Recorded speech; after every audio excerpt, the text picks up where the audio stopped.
Hay momentos en los que algo no encaja, no es una frase concreta, no es un gesto evidente, es más bien una sensación tenue, casi molesta, como si una pieza invisible estuviera fuera de lugar. Estás hablando con alguien, lo escuchas con atención, sus palabras parecen correctas, incluso razonables, y aún así hay algo que te incomoda. No sabes explicarlo con claridad, pero lo sientes. Y casi siempre decides ignorarlo. Desde pequeños aprendemos a confiar en lo que se dice, no en lo que se muestra. Nos enseñan a escuchar argumentos, promesas, explicaciones, disculpas. Pero nadie nos enseña a observar con la misma atención. Nadie nos explica que, mientras las palabras se ordenan con cuidado, el cuerpo responde a impulsos más antiguos, más rápidos, menos educados. Así, crecemos creyendo que la comunicación ocurre solo en el lenguaje, cuando en realidad el lenguaje es apenas la capa más superficial.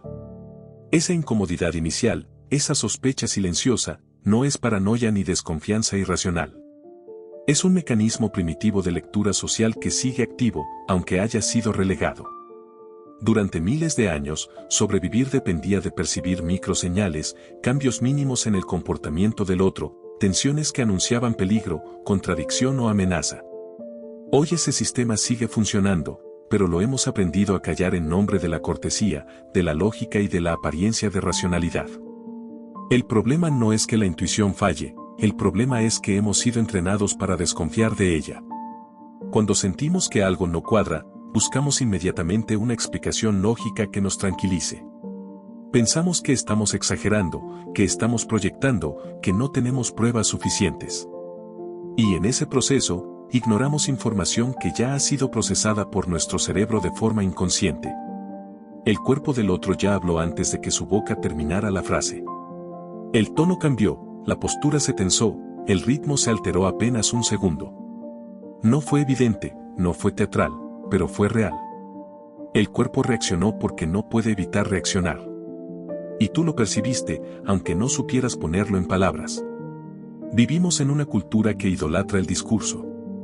Creemos que quien habla bien piensa bien, que quien se expresa con seguridad es confiable, que quien domina el lenguaje domina la verdad. Pero el lenguaje es una herramienta flexible, maleable, entrenable. El cuerpo, en cambio, responde primero a la emoción, luego a la intención. Esa diferencia lo convierte en una fuente de información incómoda, porque no siempre confirma lo que queremos creer. Aquí no se trata aún de mentiras ni de manipulación de forma explícita. Se trata de algo más básico. Se trata de aceptar que el ser humano no es una unidad coherente, sino un campo de tensión constante entre lo que piensa, lo que dice y lo que siente. Y esa tensión se filtra, inevitablemente, en la forma de moverse, de mirar, de ocupar el espacio. La sospecha aparece precisamente ahí, en esa fisura. No es una acusación, no es un juicio moral. Es una señal de que hay una desalineación entre capas. Y lo inquietante no es que exista esa desalineación, porque es común, casi universal. Lo inquietante es lo poco preparados que estamos para reconocerla sin miedo. Desde una perspectiva filosófica, podríamos decir que gran parte de la vida social se sostiene sobre acuerdos tácitos de no observación profunda. Miramos, pero no vemos. Percibimos, pero no registramos. Sentimos, pero no confiamos en lo que sentimos. Porque hacerlo implicaría asumir una responsabilidad incómoda, la de saber. Saber cambia la forma en que te relacionas. Saber te obliga a elegir. Saber te quita la comodidad de la ingenuidad. Por eso la mayoría prefiere no entrenar esa mirada. Prefiere quedarse en la superficie, donde las palabras bastan y las contradicciones pueden ser ignoradas.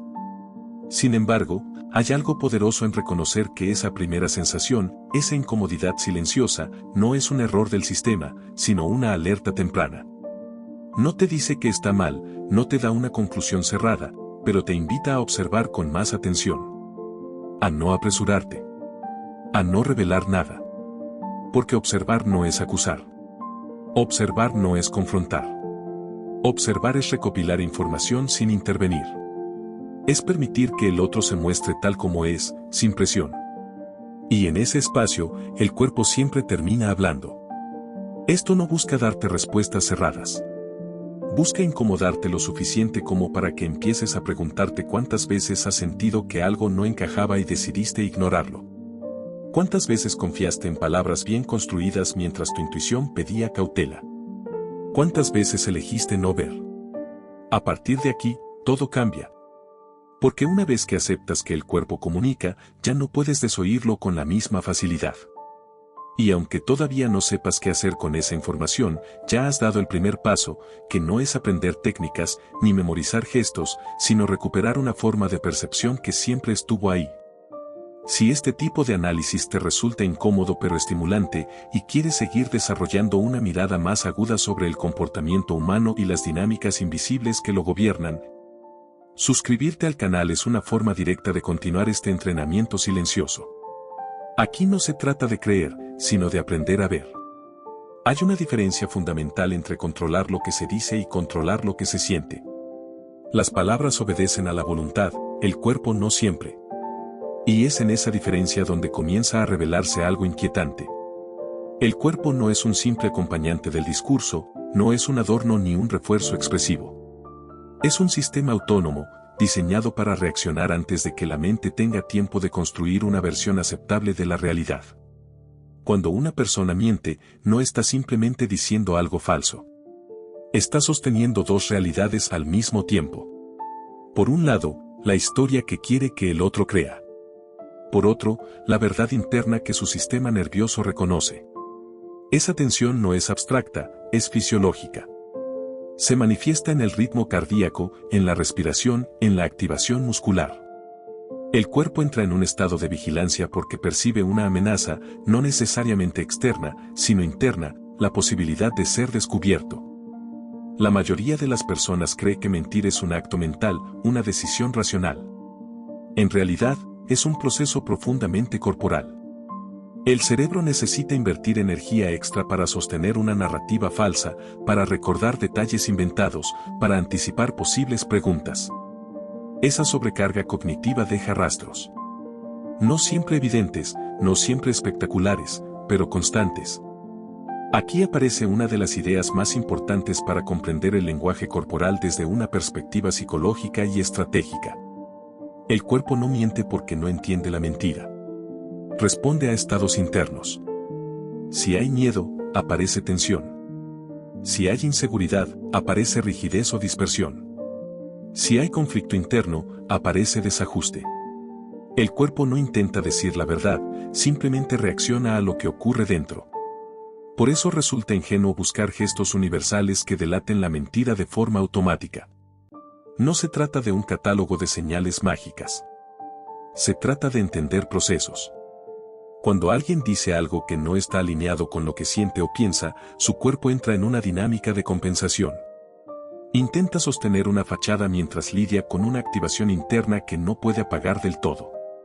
Las microexpresiones, esos movimientos breves y casi imperceptibles del rostro, no son mensajes codificados. Son fugas. Momentos en los que el control consciente se relaja apenas una fracción de segundo.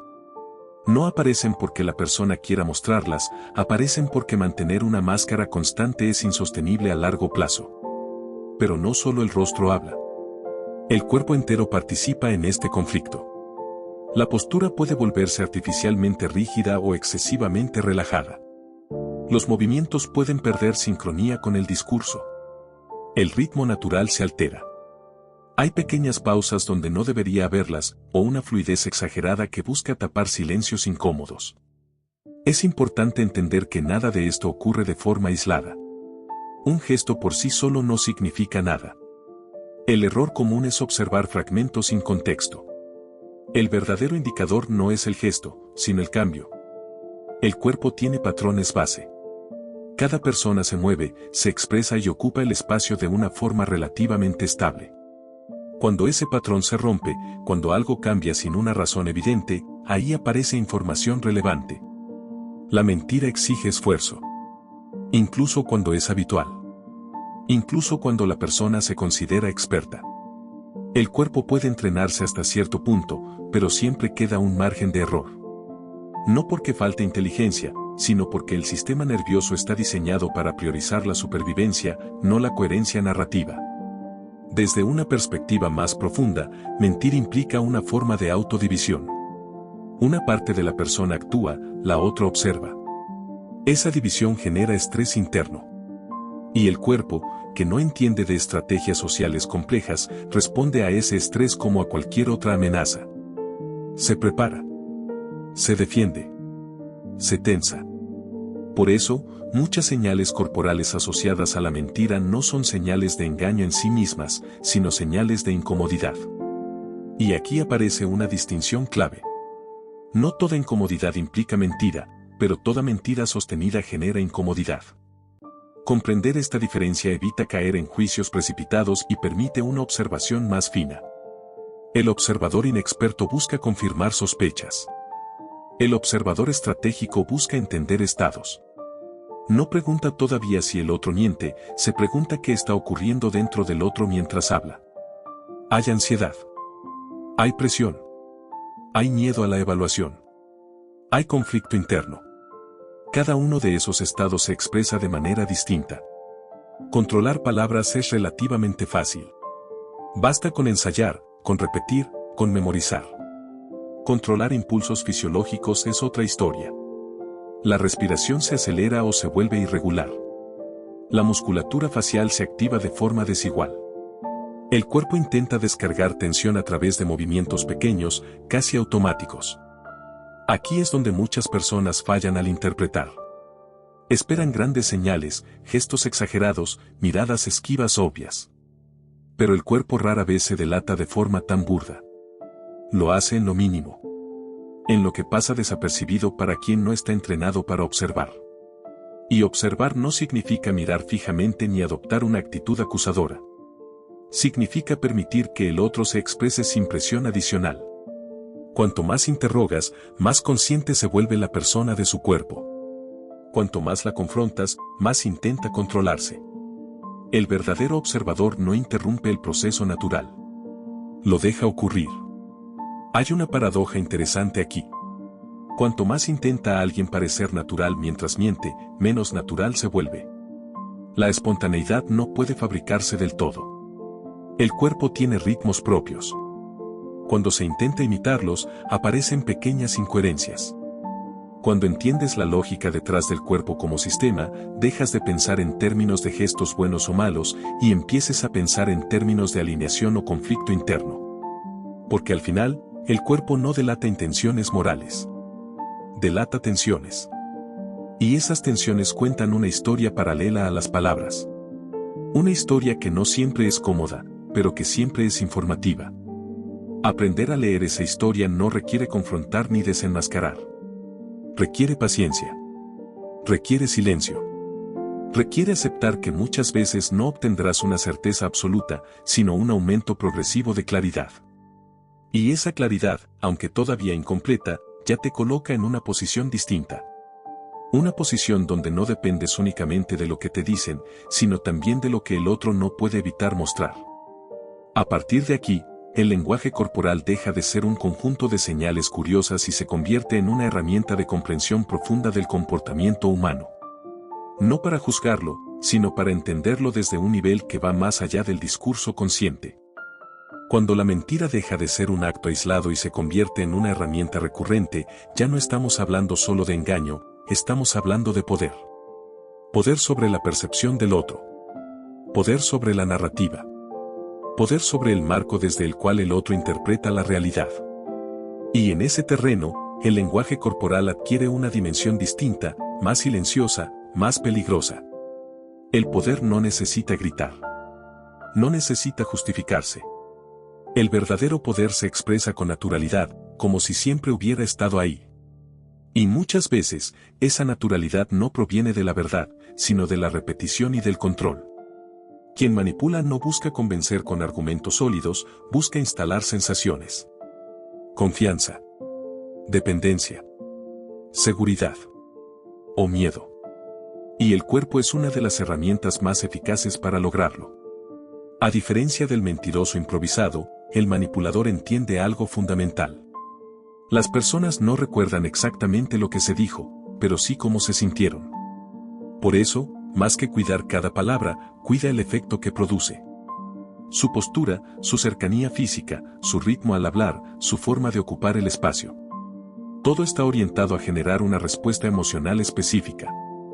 Desde esta perspectiva, el lenguaje corporal deja de ser una fuga involuntaria y se convierte en una estrategia. No siempre perfecta, no siempre infalible, pero deliberada. El manipulador aprende qué gestos generan autoridad, cuáles transmiten calma, cuáles provocan urgencia. Aprende a modular su presencia como quien ajusta la iluminación de una escena. Sin embargo, incluso aquí aparece una grieta. Porque aunque el cuerpo puede entrenarse, no puede desligarse por completo del estado interno. El manipulador puede ensayar gestos de seguridad, pero si internamente hay ansiedad por perder el control, esa tensión buscará una salida. Puede simular cercanía, pero si internamente hay desprecio o cálculo frío, algo en la sincronía fallará. El control de la percepción exige coherencia. Y sostener coherencia entre intención, emoción y expresión es extremadamente difícil cuando el objetivo no es comunicar, sino dominar. Por eso, incluso las personas más entrenadas dejan rastros. No en los momentos de exposición directa, sino en los bordes. En los instantes donde bajan la guardia. En las transiciones. En los silencios incómodos que no estaban previstos en el guión. Aquí es donde el observador estratégico comienza a diferenciar dos niveles de lectura. El primer nivel es evidente, es el mensaje que el otro quiere transmitir. El segundo nivel es más sutil, es la relación entre ese mensaje y el estado corporal que lo acompaña. Cuando ambos niveles están alineados, la interacción fluye. Cuando no lo están, aparece una fricción casi imperceptible. La manipulación efectiva no se siente como manipulación. Se siente como una elección propia. Por eso, el manipulador evita gestos bruscos o agresivos. Prefiere señales suaves, constantes, repetidas. Una postura que sugiere liderazgo sin imponerse. Una cercanía que parece natural, pero reduce el espacio del otro. Un contacto visual que no intimida, pero tampoco cede. Estas señales no buscan ser notadas conscientemente. Buscan operar por debajo del umbral de atención. Y la mayoría de las veces lo logran. Porque nadie está entrenado para cuestionar cómo alguien se sienta, cómo se inclina, cómo invade ligeramente el espacio sin parecer invasivo. Pero aquí aparece una pregunta incómoda. Si el cuerpo puede ser usado como herramienta de manipulación, ¿cómo distinguir entre presencia auténtica y actuación estratégica? La respuesta no está en un gesto aislado, sino en la consistencia. La actuación requiere energía constante. La autenticidad no. El cuerpo que actúa sostiene una tensión basal. Una vigilancia permanente. El cuerpo auténtico fluctúa. Se adapta. Descansa. Esa diferencia se nota con el tiempo, no en un instante. Por eso, quien busca entender dinámicas de poder no se deja impresionar por primeras impresiones. Observa patrones. Observa repeticiones. Observa qué ocurre cuando la persona no está intentando influir activamente. El poder, cuando es genuino, no necesita probarse. Cuando es construido artificialmente, necesita reafirmarse una y otra vez. Y esa necesidad de reafirmación deja huellas corporales. Microajustes constantes. Correcciones sutiles. Pequeños gestos de control que buscan mantener la posición. Desde una mirada maquiavélica, entender esto no implica condenar ni justificar. Implica comprender el juego. Las relaciones humanas no son espacios neutrales. Siempre hay intereses, incluso cuando no se declaran. Y el cuerpo es uno de los campos donde esos intereses se manifiestan con mayor claridad. El error común es creer que el poder siempre se expresa de forma dominante. A veces se expresa como vulnerabilidad calculada. Como aparente humildad. Como escucha excesiva. Incluso esos gestos pueden ser estrategias para generar confianza y luego dirigir la interacción. El cuerpo inclinado, la mirada comprensiva, el tono suave. Todo puede ser auténtico o puede ser instrumental. La diferencia, una vez más, está en la coherencia interna. Cuando el gesto coincide con el estado emocional real, hay fluidez. Cuando no, aparece una rigidez sutil, una especie de desajuste que no se puede fingir por completo. Y cuando empiezas a leer ese nivel, algo cambia. Ya no reaccionas tan rápido. Ya no te dejas llevar únicamente por la impresión inicial. Empiezas a percibir cuando una interacción está diseñada para llevarte a un lugar específico, emocional o mental. Esa percepción no te obliga a confrontar ni a huir. Te da margen. Te devuelve la posibilidad de elegir cómo responder. Y en el terreno del poder, tener margen es tener ventaja. Si este tipo de análisis te ayuda a comprender mejor las dinámicas invisibles que operan en las relaciones humanas y el juego silencioso del poder, suscribirte al canal te permitirá seguir profundizando en estas capas que rara vez se explican, pero que influyen en casi todo lo que vivimos. Hay gestos que no están hechos para ser vistos. No buscan transmitir un mensaje, no intentan influir, no forman parte de ninguna estrategia consciente. Aparecen porque el cuerpo necesita regular algo que ocurre en su interior. Y precisamente por eso, son algunas de las señales más honestas que existen. Mientras que el discurso verbal está orientado hacia el otro, estos movimientos están orientados hacia adentro. No dicen mira esto, dicen algo no está en equilibrio. El cuerpo, enfrentado a una emoción que no puede expresar libremente, encuentra salidas pequeñas, discretas, casi automáticas. Movimientos que alivian tensión, aunque sea por un instante. Muchas personas pasan por alto estas señales porque no encajan en la idea popular del lenguaje corporal. No son grandes gestos, no son expresiones evidentes.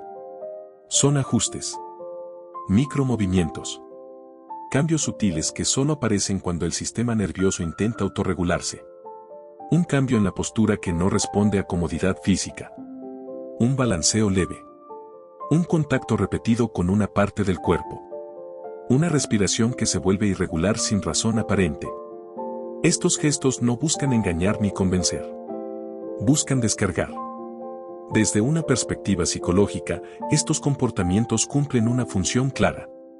Reducen la activación interna. Cuando una persona experimenta ansiedad, incomodidad o conflicto interno, su cuerpo entra en un estado de alerta. Si no hay una vía directa para resolver esa tensión, el cuerpo crea rutas alternativas. Pequeñas acciones que devuelven una sensación momentánea de control. Lo interesante es que estos gestos suelen intensificarse cuando la persona cree que no está siendo observada. En el momento en que la atención externa disminuye, el cuerpo se permite expresar lo que estaba conteniendo. Por eso, muchas señales reveladoras no aparecen durante el discurso principal, sino justo después. En las pausas. En los silencios. En los momentos de transición. Aquí es donde el observador apresurado suele fallar. Se concentra únicamente en el momento en que la persona habla, responde o se defiende. Pero el cuerpo no funciona así. La reacción no siempre coincide con la palabra. A veces llega antes. A veces llega después. A veces aparece cuando la mente ya pasó a otro tema. Por eso el contexto es fundamental. Un gesto aislado no significa nada. Repetimos esto porque es fácil olvidarlo. El mismo movimiento puede indicar aburrimiento en una persona y ansiedad en otra. La clave no está en el gesto, sino en el cambio respecto al patrón habitual. Cada persona tiene una forma base de moverse, de sentarse, de usar las manos, de respirar. Ese patrón es relativamente estable cuando no hay tensión significativa. Cuando aparece una emoción intensa o un conflicto interno, el patrón se altera. Y esa alteración es lo que contiene información. El error común es buscar señales universales. Como si el cuerpo hablara un idioma único. En realidad, habla dialectos personales. Por eso, leer lenguaje corporal requiere tiempo. Requiere observar antes de interpretar. Requiere paciencia para entender cómo es alguien cuando está cómodo, y luego notar cómo cambia cuando deja de estarlo. Desde una mirada más filosófica, estos gestos revelan algo profundo sobre la condición humana. Mostramos menos de lo que sentimos. No porque queramos engañar, sino porque muchas emociones no tienen un canal socialmente aceptado para expresarse. El cuerpo entonces se convierte en un espacio de negociación interna. El cuerpo no delata intenciones morales. No dice esta persona miente o esta persona manipula. Dice algo no está resuelto. Dice hay tensión. Dice hay un estado interno que no encuentra salida directa. Y esa información, bien interpretada, es mucho más valiosa que una acusación prematura. Hay gestos que buscan protección. Cruzar brazos de forma distinta a lo habitual. Retirar ligeramente el torso. Endurecer la postura. Otros buscan consuelo. Contactos repetidos con el propio cuerpo. Movimientos rítmicos. Cambios en la respiración que buscan calmar el sistema. Nada de esto ocurre porque la persona quiera enviar un mensaje. Ocurre porque el cuerpo prioriza el equilibrio interno. Y cuando entiendes esto, dejas de ver el lenguaje corporal como un código secreto y empiezas a verlo como un reflejo constante del estado emocional. Los silencios son especialmente reveladores. Cuando una conversación se detiene, cuando no hay palabras que sostener, el cuerpo queda expuesto. Ya no tiene una tarea cognitiva que lo distraiga. Y en ese espacio aparecen ajustes, tensiones, descargas. Por eso, quien sabe observar no llena los silencios apresuradamente. No interrumpe para aliviar la incomodidad. Deja que el cuerpo del otro haga lo que necesita hacer. Porque en esos segundos se dice más que en muchos discursos elaborados. Este tipo de observación exige autocontrol. Exige resistir la tentación de interpretar demasiado rápido. Exige aceptar la ambigüedad. No siempre sabrás qué significa exactamente lo que ves. Pero sabrás que hay algo que merece atención. Desde una perspectiva estratégica, estas señales no te dicen qué hacer, te dicen cuándo no actuar todavía. Te indican que hay información incompleta. Que el sistema interno del otro está procesando algo. Y actuar en ese momento, presionar, confrontar, suele cerrar más de lo que abre. El cuerpo revela estados, no decisiones finales. Revela procesos en curso. Y entender eso cambia la forma en que te relacionas con los demás. Te vuelves menos reactivo. Más paciente. Más consciente de los tiempos internos.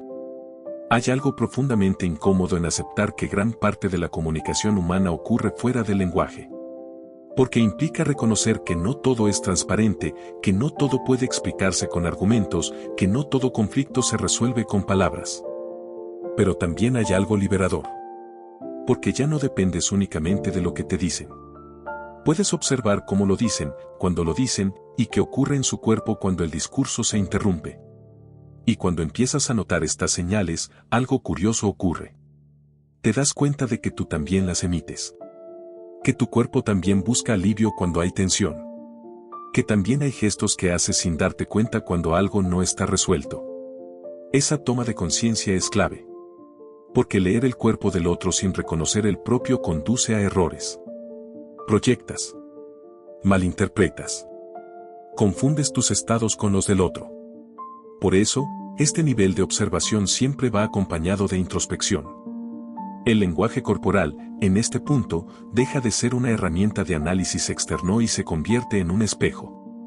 Un recordatorio constante de que todos habitamos cuerpos que sienten antes de pensar y reaccionan antes de decidir. Y entender eso no te hace más duro. Te hace más preciso. Más silencioso. Más difícil de manipular. Porque ya no reaccionas solo a palabras, reaccionas a procesos. Y los procesos rara vez pueden fingirse por completo. Aquí, la observación se vuelve profunda. Y a partir de aquí, también se vuelve peligrosa para quien no está dispuesto a tolerar la incomodidad de ver lo que antes ignoraba. Hasta ahora hemos hablado del cuerpo como un delator involuntario, como un reflejo honesto de tensiones internas. Pero existe otra cara, más incómoda, más estratégica. El cuerpo también puede aprender a actuar. Puede convertirse en un instrumento consciente de influencia emocional. Y cuando eso ocurre, la lectura se vuelve más compleja. Hay personas que no solo entienden cómo se sienten, sino cómo hacer sentir. Han aprendido, a veces de forma intuitiva, a veces por experiencia repetida, que ciertos gestos producen efectos previsibles en los demás. No necesitan imponer ni levantar la voz. Les basta con modular su presencia. El cuerpo se convierte entonces en un teatro silencioso. Cada movimiento tiene una intención. No siempre explícita, no siempre maliciosa, pero orientada a dirigir la emoción del otro hacia un punto específico. Culpa, urgencia, lástima, admiración, dependencia. Emociones que no se argumentan, se inducen. Una de las formas más eficaces de manipulación corporal es la aparente vulnerabilidad. El cuerpo que se encoge ligeramente, la mirada que baja en el momento justo, el suspiro que parece espontáneo. Todo ello puede activar en el otro una respuesta de protección o de concesión. No porque el argumento sea sólido, sino porque el cuerpo del observador reacciona antes de que la mente evalúe. Otra estrategia frecuente es la urgencia corporal. Movimientos acelerados, respiración agitada, cambios constantes de postura. El mensaje implícito no es verbal. Es algo pasa ahora. Decide rápido. No pienses demasiado. El cuerpo del otro, contagiado por ese ritmo, entra en un estado similar. Y en ese estado, la capacidad crítica disminuye. También está la falsa calma. El cuerpo excesivamente relajado en situaciones donde la tensión sería esperable. Una postura abierta, una respiración lenta, una voz estable. Esto puede transmitir una sensación de control absoluto. Como si la persona supiera algo que el otro no. Como si no hubiera nada de qué preocuparse. Y esa calma inducida puede desarmar defensas. Lo inquietante es que muchas de estas actuaciones no son conscientes del todo. La persona que manipula puede creer sinceramente que solo está siendo ella misma. Porque ha repetido el patrón tantas veces que se ha integrado a su identidad. El cuerpo aprende por refuerzo. Si un gesto produce resultados, se repite. Con el tiempo, se automatiza. Aquí aparece una dificultad importante para el observador. No todo gesto ensayado es falso. No todo gesto auténtico es inocente. La línea entre autenticidad y estrategia no siempre es clara. Y pretender trazarla con reglas simples es un error. La clave vuelve a ser la coherencia. Cuando el cuerpo actúa para manipular, suele hacerlo de forma selectiva. La expresividad aparece cuando conviene y desaparece cuando no. Hay un control irregular. Una administración de gestos. Como si la persona encendiera y apagara partes de su lenguaje corporal según la escena. El cuerpo auténtico no funciona así. No es perfectamente coherente, pero tampoco selectivamente expresivo. Fluctúa de forma orgánica. Tiene momentos de torpeza. De contradicción. De descanso. El cuerpo en actuación tiende a estar siempre un poco demasiado correcto. Otra señal reveladora es la falta de recuperación. Actuar cansa. Mantener una presencia calculada requiere energía constante. Por eso, cuando el manipulador baja la guardia, aunque sea brevemente, aparece una caída. Un gesto de irritación. Un microgesto de desprecio. Un ajuste brusco que rompe la armonía. Desde una perspectiva estratégica, entender esto no implica desenmascarar ni confrontar. Implica no dejarse arrastrar. La manipulación corporal funciona mejor cuando genera una reacción automática. Culpa inmediata. Compasión irreflexiva. Urgencia sin análisis. El observador entrenado reconoce la emoción inducida y la separa del contenido. Se pregunta por qué me estoy sintiendo así ahora. ¿Qué cambió en la interacción para que mi estado interno se alterara? Esa pausa, aunque sea breve, rompe el efecto. Hay algo profundamente humano en esta dinámica. Todos, en algún momento, usamos el cuerpo para influir. No siempre con intención de dominar, a veces para evitar conflicto, para ser aceptados, para no perder una relación. El problema no es la influencia, es la asimetría. Cuando uno dirige y el otro no sabe que está siendo dirigido. La teatralidad corporal no es solo un fenómeno individual. Es social. Muchas normas culturales refuerzan ciertos gestos y castigan otros. Aprendemos desde temprano que posturas generan aprobación, que expresiones provocan rechazo. Y algunos aprenden a usar ese conocimiento de forma más calculada que otros. Desde una mirada maquiavélica, el error no está en conocer estas dinámicas, sino en ignorarlas. Porque ignorarlas no las hace desaparecer. Solo te deja en desventaja frente a quienes sí las entienden. Detectar actuación corporal no requiere sospecha constante. Requiere atención sostenida. Observar cuando la expresividad aparece. Cuando desaparece. ¿Qué emociones se activan en ti como respuesta? Y si esas emociones tienen una base racional clara o surgieron sin aviso. Este tipo de observación te vuelve menos reactivo. Más difícil de empujar. No porque te cierres, sino porque amplías el espacio entre estímulo y respuesta. Y en ese espacio, la manipulación pierde eficacia. Si quieres seguir profundizando en cómo proteger tu equilibrio psicológico frente a dinámicas emocionales sutiles y aprender a reconocer cuando una interacción busca dirigirte sin decirlo, suscribirte al canal te permitirá continuar desarrollando esta lucidez estratégica que rara vez se enseña de forma directa. A partir de aquí, el foco empieza a desplazarse. Ya no se trata solo de leer a los demás. Se trata de lo que haces con esa lectura. De cómo evitas convertirte en un observador paranoico. Y de cómo el verdadero poder comienza cuando también sabes gobernarte a ti mismo. Cuando una persona empieza a percibir señales que antes ignoraba, aparece un riesgo silencioso. El riesgo de creer que todo gesto oculta una intención. El riesgo de volverse hipervigilante.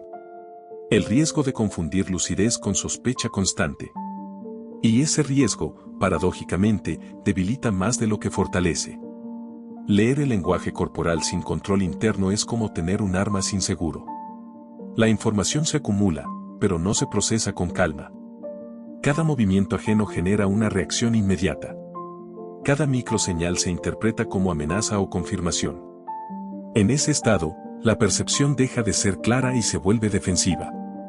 Por eso, este tema en cuestión gira la mirada hacia adentro. Porque no se puede leer con precisión lo que ocurre en otros cuerpos si no se comprende primero el propio.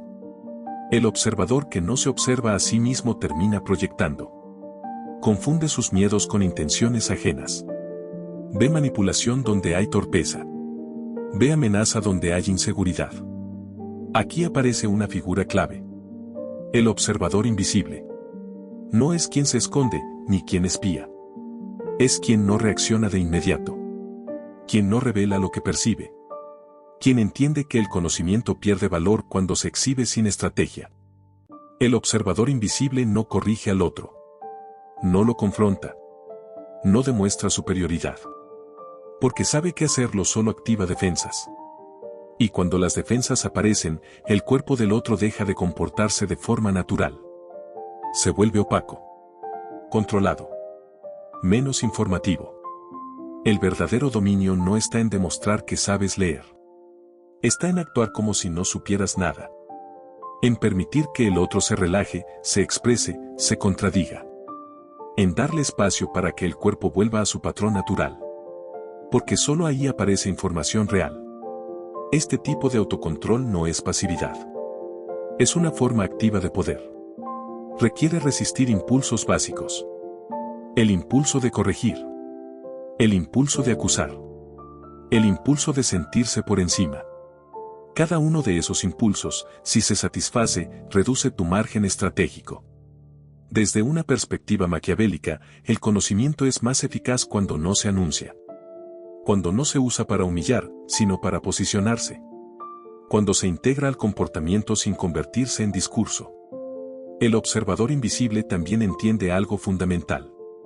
El cuerpo del otro reacciona no solo a lo que dice, sino a lo que tú encarnas. Si te vuelves tenso, inquisitivo, expectante, el otro lo percibe. Su sistema nervioso responde. Se cierra. Se protege. Y entonces, lo que ves ya no es auténtico, es una reacción a ti. Por eso, el autocontrol corporal es parte del proceso. La forma en que te sientas. Cómo respiras. ¿Qué haces con tus manos? Todo influye. No para manipular, sino para no interferir. La neutralidad corporal es una herramienta poderosa. Hay algo contraintuitivo en esto. Cuanto más tranquilo estás, más se revela el otro. Cuanto menos necesitas respuestas inmediatas, más información aparece. El tiempo se convierte en aliado. Aquí es donde muchos se frustran. Porque quieren certezas rápidas. Quieren confirmar sospechas. Quieren conclusiones. Pero el lenguaje corporal no funciona así.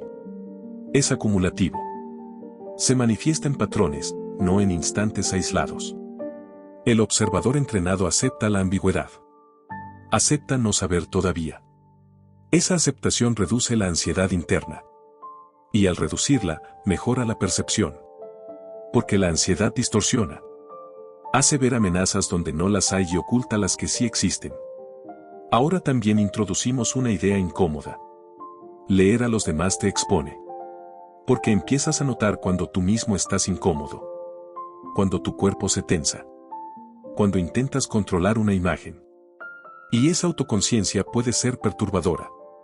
Pero también es liberadora. Porque te devuelve agencia. Te permite elegir cuándo mostrar, cuándo callar, cuándo retirarte. Te permite no reaccionar automáticamente a estímulos emocionales ajenos. El poder psicológico no está en dominar a otros, sino en no ser dominado por reacciones internas. Quien se gobierna a sí mismo es difícil de manipular. Porque no se deja empujar por culpa, ni por urgencia, ni por miedo inducido. Desde esta perspectiva, el lenguaje corporal deja de ser una herramienta externa y se convierte en una disciplina interna. Observa sin tensión. Escucha sin prisa. Percibes sin necesidad de actuar. Hay una quietud estratégica en esta posición. No es indiferencia. Es presencia sin reactividad. Y esa quietud, aunque no se note, cambia la dinámica de cualquier interacción. Las personas reaccionan de forma distinta cuando no reciben la respuesta emocional que esperan. El manipulador pierde ritmo. El mentiroso se desajusta. El inseguro se expone. Todo porque el espejo que esperaban no aparece. El observador invisible no provoca. No empuja. Simplemente permanece. Y en esa permanencia, el otro termina mostrándose. Porque cuando logras eso, algo cambia de forma irreversible. Ya no dependes de reacciones ajenas para orientarte. No necesitas confirmaciones rápidas. Puedes esperar. Y quien puede esperar, casi siempre tiene ventaja. A partir de aquí, el conocimiento del lenguaje corporal deja de ser solo una habilidad social. Se convierte en una forma de posicionarte en el mundo. Más consciente. Más silenciosa. Más difícil de mover. Y es desde ese lugar donde la observación deja de ser un ejercicio mental y se transforma en una forma de poder real, aunque nadie pueda señalar exactamente dónde ni cómo se manifiesta. Hay un momento silencioso que llega después de aprender a observar de verdad. No es inmediato. No ocurre mientras lees o escuchas estas ideas. Aparece más tarde, en una conversación cotidiana, en una reunión trivial, en una escena que antes habría pasado desapercibida. Y de pronto, algo se revela. No como un descubrimiento espectacular, sino como una claridad sobria. Empiezas a notar pequeñas discordancias. No te sobresaltan. No te indignan. Simplemente están ahí. Un gesto que no acompaña una promesa. Una calma que aparece donde debería haber tensión. Una cercanía que se siente medida, no espontánea. Y en ese instante comprendes que ya no puedes volver atrás. Porque ver cambia la forma de estar en el mundo. Ya no puedes fingir que no has percibido. Ya no puedes refugiarte del todo en la comodidad de las palabras bien dichas. La inocencia social, esa confianza automática en el discurso ajeno, comienza a resquebrajarse. Esta lucidez no siempre se siente como poder. A veces se siente como pérdida. Pérdida de certezas simples. Pérdida de la ilusión de transparencia. Pérdida de la idea de que las relaciones humanas son claras y directas. Pero esa pérdida trae algo a cambio. Trae profundidad. Empiezas a entender que la mayoría de las personas no miente porque sea malvada, ni manipula porque sea consciente de hacerlo. Lo hace porque también está atrapada en sus propias tensiones, en sus miedos, en sus estrategias de supervivencia emocional. El cuerpo, al final, es un campo de batalla silencioso. Y esa comprensión cambia tu mirada. Ya no buscas desenmascarar. Ya no te interesa señalar incoherencias. Te interesa entender dinámicas. Te interesa saber desde dónde habla el otro, no solo qué dice. Te interesa el juego completo, no una jugada aislada. Aquí aparece una incomodidad más profunda. La de darte cuenta de cuántas veces tú también has usado tu cuerpo para protegerte, para influir, para evitar conflicto, para sostener una imagen. No como manipulación consciente, sino como adaptación. Y al reconocerlo, el juicio pierde fuerza. La lucidez auténtica no te vuelve moralmente superior. Te vuelve más preciso. Más consciente de las capas que operan en cada interacción. Más cuidadoso con tus reacciones. Menos impulsivo. Hay una diferencia sutil pero crucial entre controlar y comprender. Controlar busca dominar el resultado. Comprender acepta la complejidad del proceso. Cuando entiendes el lenguaje corporal desde este nivel, dejas de querer tener siempre la ventaja visible. Te conformas con algo más estable. Tener claridad. Esa claridad no se anuncia. No se exhibe. No se convierte en discurso. Se filtra en cómo escuchas, en cómo esperas, en cómo eliges cuándo hablar y cuándo no. Se manifiesta en una calma que no es pasividad, sino cálculo silencioso. Muchas personas confunden el despertar con la desconfianza total. Creen que ver más implica cerrar el corazón, levantar muros, aislarse. Pero eso es otra forma de reacción. Otra forma de dejarse mover por el miedo. La lucidez estratégica no te aleja de los demás. Te acerca desde otro lugar. Un lugar menos ingenuo, pero también menos desesperado por certezas inmediatas. Un lugar donde entiendes que la ambigüedad no siempre es una amenaza, sino una condición natural de lo humano. Cuando aceptas esto, el lenguaje corporal deja de ser una herramienta para detectar mentiras y se convierte en una brújula interna. No te dice qué pensar, te dice cuándo detenerte. No te dice a quién confiar, te dice cuándo observar más. No te dice qué decisión tomar, te dice desde qué estado emocional estás decidiendo. Y esa información es invaluable. Porque muchas decisiones importantes no fallan por falta de datos, sino por exceso de reactividad. Se toman desde la urgencia, desde la culpa, desde el miedo inducido. El cuerpo del otro activa algo en ti y actúa sin darte cuenta. La lucidez interrumpe ese ciclo. Introduce un espacio. Un segundo más de silencio. Una respiración más consciente. Y en ese pequeño margen, recuperas elección. No se trata de jugar a ser impenetrable. Se trata de no ser arrastrado. De entender que el verdadero poder no siempre está en influir, sino en no dejarse influir sin saberlo. Al final, el lenguaje corporal no te convierte en alguien frío ni distante. Te convierte en alguien despierto. Y estar despierto no siempre es cómodo. A veces implica ver contradicciones en personas que aprecias.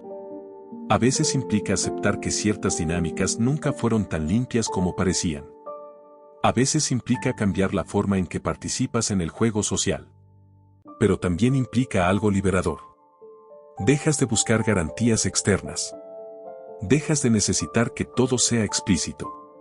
Confías más en tu capacidad de observar, de esperar, de decidir con menos ruido interno.